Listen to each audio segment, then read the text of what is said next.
Hi there everybody, let's review these two airbrush compressors. Both of them are made by Master Airbrush. On the left we've got the TC-320, commonly sold on Amazon. Here's the specs. And then on the right we've got the TC-40, and here are its specs.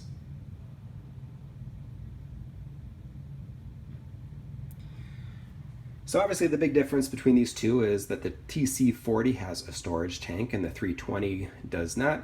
There's a cost difference. The 320 costs about $99, give or take $20 depending on what time of year you buy it from, whereas the TC-40 sells for about $150. Now, let's talk about the pros and cons. Both are high quality machines. I've taken a close look at the craftsmanship, the quality of the metals, the plastics, and I'm quite impressed. You know, even the plastics, they feel dense and thick and durable so that they get bumped around or knocked with tools. I think they're going to stand the test of time. Both of these compressors are powered by a piston. Both are fan cooled.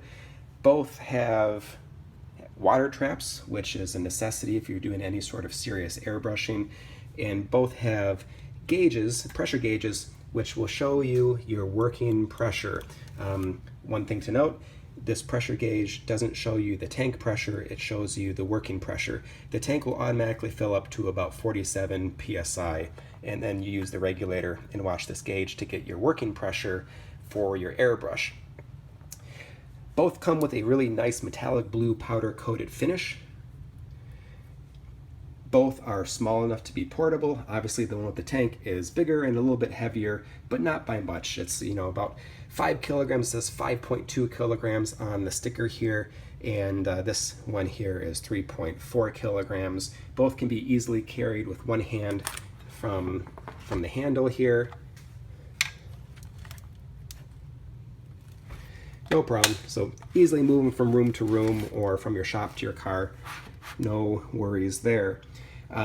Both are quite quiet. You know, even when they're cycling on, you could still have a conversation with somebody in the same room as you. The 320, when it cycles on, runs between 47 and 50 decibels, and I would estimate that the TC-40 is pretty close to that, maybe 1 or 2 decibels higher.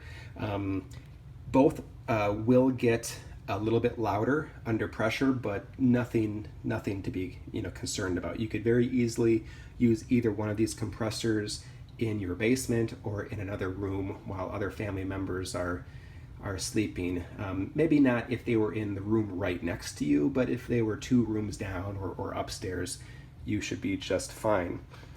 Now, let's talk about some cons of each. So really my only complaint about the tanked setup here compared to the TC-320 is just that it costs more, but you get a tank. So really, you know, it can't really be a complaint, but it's a difference. So it's about $50 more to get the tank. Now, my only concern about the TC-320 is that I do seem to get more water splatters coming out of my airbrush. And you know, you're going to get that anytime you're working with pressurized air. You're going to get condensation. Condensation is going to collect in the line or whatever part of the unit it has the compressed air, and if that water works its way through the line and through the airbrush, then you're going to have some random splatters which could potentially wreck a project. So it's important to make sure that your water trap is cleaned out and drained. You do that just by pressing this little release valve here, and that will kind of blast any water that's in the bottom of the trap out. And another thing you can do if you continue to have a problem with water coming out of your airbrush, they do sell, and it's not pictured here, but they do sell little water trap setups that fit right here at the end of the airline and at the base of your airbrush, kind of giving you 2 layers of protection. First, the water trap here on the compressor, and then another trap here on the airbrush. So that might be something to look into if you're having difficulty. Now, with a tanked setup, water is much less of an issue in terms of it coming out of the airbrush and wrecking your project, because any condensation that does form usually collects on the inside of the tank and kind of drips down the sides, and then it could be drained out from a valve in the bottom here. The pressurized air comes out here, passes through the regulator and through the hose, and while you can still get some condensation in the line here, it just seems to be much less common with the tanked setup. But again, if you had an issue, even with the water trap and even with the tank, you could add a third layer of defense and put a water trap at the base of your airbrush. Both compressors are extremely quiet, like I said before. Again, I think 47 decibels, maybe about 50. I'm not really sure what they advertise it at, but that would be my estimate based on data, things I've read, and my own ears. And some other differences between the two. The 320, because it has no tank, it's going to cycle on and off a lot more. So if you find that bothersome, then you might want to go with the tank system, where it's going to cycle on less. Now, when it does cycle on, it's going to stay on longer because it's going to take a little bit longer for it to top off the tank. All right, let's fire these up. I want you to hear what these sound like, and you could also kind of watch the pressure gauge here. So both of them are actually already on.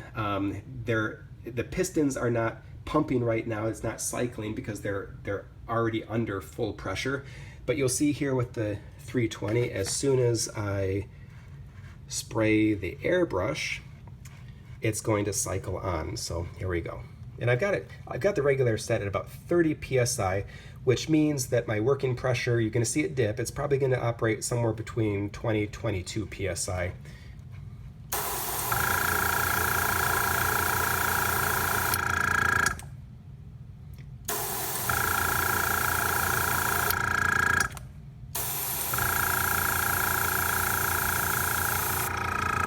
So you'll notice that it basically cycles on every time you pull the airbrush trigger.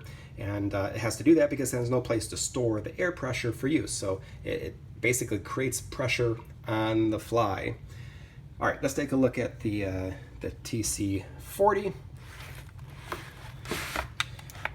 So likewise, I've set the regulator at about 30 psi. Sorry about that glare. There we go, about 30 psi. And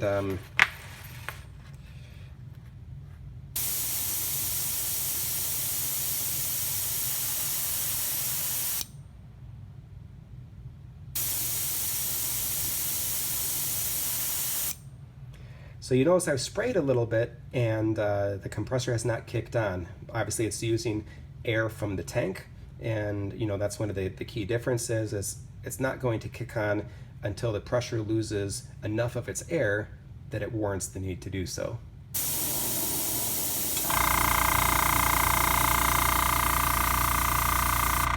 All right, so there, it went ahead and kicked on, and it will run until the tank reaches its maximum pressure, which is about 47 psi. And you notice that as it's doing that, the gauge here isn't going to move because this gauge shows your working pressure, about what's going to be coming out of the airbrush. It's not the pressure of the air in the tank. Now, of course, you can continue using the airbrush while it's cycling, and you're still getting the same working pressure.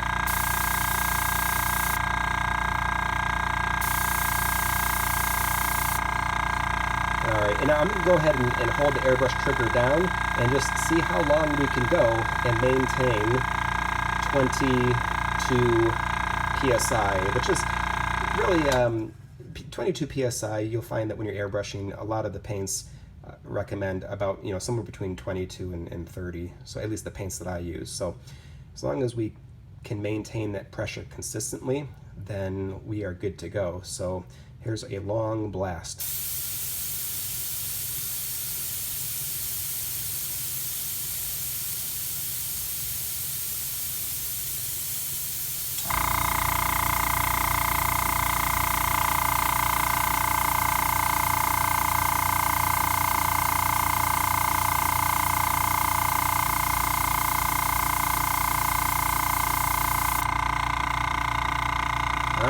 So success. There you have it. I don't think I'd really, have a situation where I'd be holding that trigger for any longer than that. So we're maintaining pressure and everything is working fine. So there you have it, everybody. That's my review of these two Master Airbrush compressors. Both are great compressors. Really no complaints about either, except for maybe some minor water issues that have some easy solutions if you go with the tankless setup. But check them out and keep hobbying. Go hobby, everybody.